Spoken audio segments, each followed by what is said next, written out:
Prologue. The House of the Temple, 8:33 p.m. The secret is how to die. Ever since the beginning of time, the secret had always been how to die. The 34-year-old initiate gazed down at the human skull cradled in his palms. The skull was hollow, like a bowl filled with blood-dried wine. Drink it, he told himself. You have nothing to fear. As to tradition, he had begun this journey adorned in the ritualistic garb of a medieval heretic, being led to the gallows, his loose-fitting shirt gasping open to reveal his pale chest, his left pant leg rolled up to the knee, and his right sleeve rolled up to the elbow. Around his neck hung a heavy rope noose, a cable towel, as the brethren called it. Tonight, however, like the brethren bearing witness, he was dressed as a master. The assembly of brothers encircling him, all were adorned in their full regalia of lambskin aprons, sashes, and white gloves. Around their neck hung ceremonial jewels that glistened like ghostly eyes in the muted light.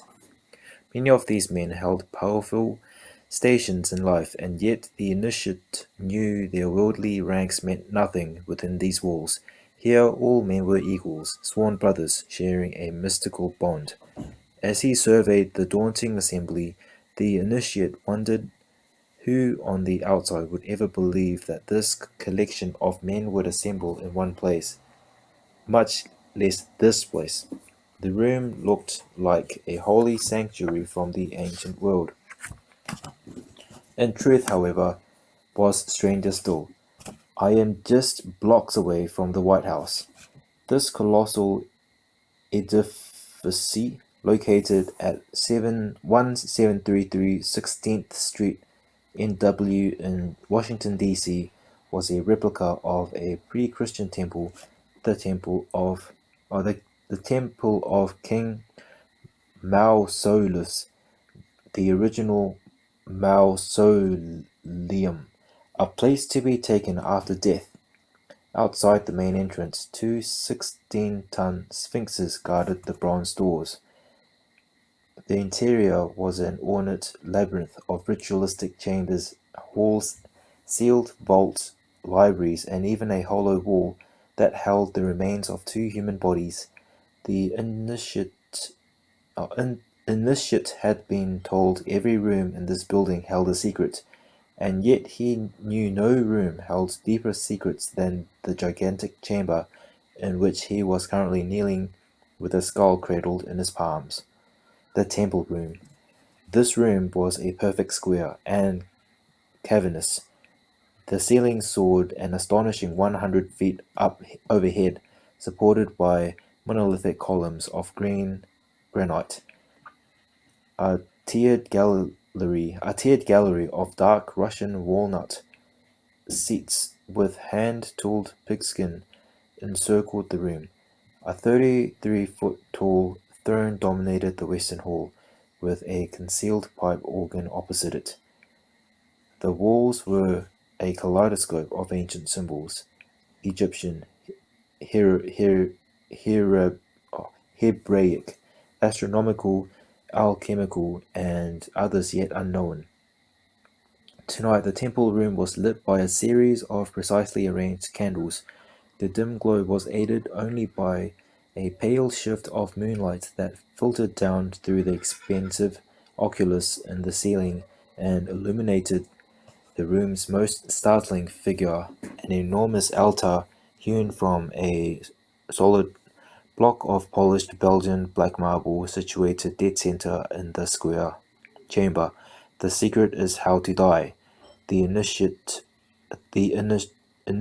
reminded himself. It is time, a voice whispered.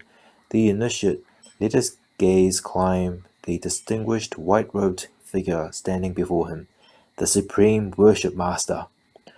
The man in his late 50s was an American icon, well-loved, robust, and incalculably wealthy.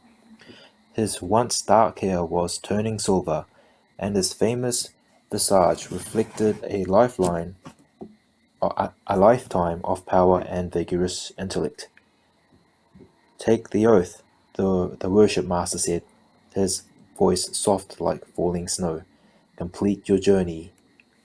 The initiate's journey, like all such journeys, had begun at the first degree. On that night, in a ritual similar to this one, the worship master had blindfolded him with a velvet hoodwink and pressed a ceremonial dagger into his bare chest, demanding, "Do you seriously declare on your honor, uninfluenced by mercenary or any other unworthy motive, that you freely and voluntarily offer yourself as a candidate for the mystics and privileges of this brotherhood?" "I do," the initiate had lied. "Then let this be a sting to your consciousness," the master had warned, "as well as instant death should you ever betray the secrets to be imparted to you." At the time, the initiate had felt no fear. "They will never know my true purpose here." Tonight, however, he sensed a foreboding solemnity in the temple room, and his mind began replaying all the dire warnings he had ever been given on his journey, threats of terrible consequences if he ever shared the ancient secrets he was about to learn. Cut throat from ear to ear, tongue torn out by its roots, bowels taken out and burned, scattered to the four winds of heaven, heart plucked out and given to the beasts of the field. "Brother," the grey-eyed master said, placing his left hand on the initiate's shoulder, "take the final oath." Steeling himself for the last step of his journey, the initiate shifted his muscular frame and turned his attention back to the skull cradled in his palms. The crimson wine looked almost black in the dim candlelight. The chamber had fallen deathly silent, and he could feel all of the witnesses watching him, waiting for him to take his final oath and join their elite ranks.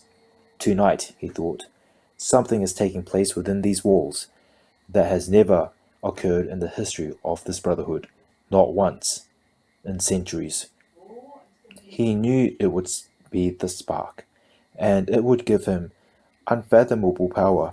Energized, he drew a breath and spoke aloud the same words that countless men had spoken before him in centuries all over the world. "May this wine I now drink become a deadly poison to me, should I ever knowingly or willingly violate my oath." His words echoed in the hollow space. Then all was quiet. Steadying his hands, the initiate raised the skull to his mouth and felt his lips dry to the touch. And felt his lips touch the dry bone. He closed his eyes and tipped the skull towards his mouth, drinking the wine in a long, deep swallows. When the last drop was gone, he lowered the skull. For an instant, he thought he knew his lungs. For an instant, he thought he felt his lungs growing tight, and his heart began to pound wildly. "My God, they know!" Then, as quickly as it came, the feeling passed. A pleasant warmth began to steam through his body. The initiate exhaled, smiling upwardly as he gazed up at the unsuspecting grey-eyed man who had foolishly admitted him into the Brotherhood's most secret ranks. "Soon you'll lose everything you hold most dear."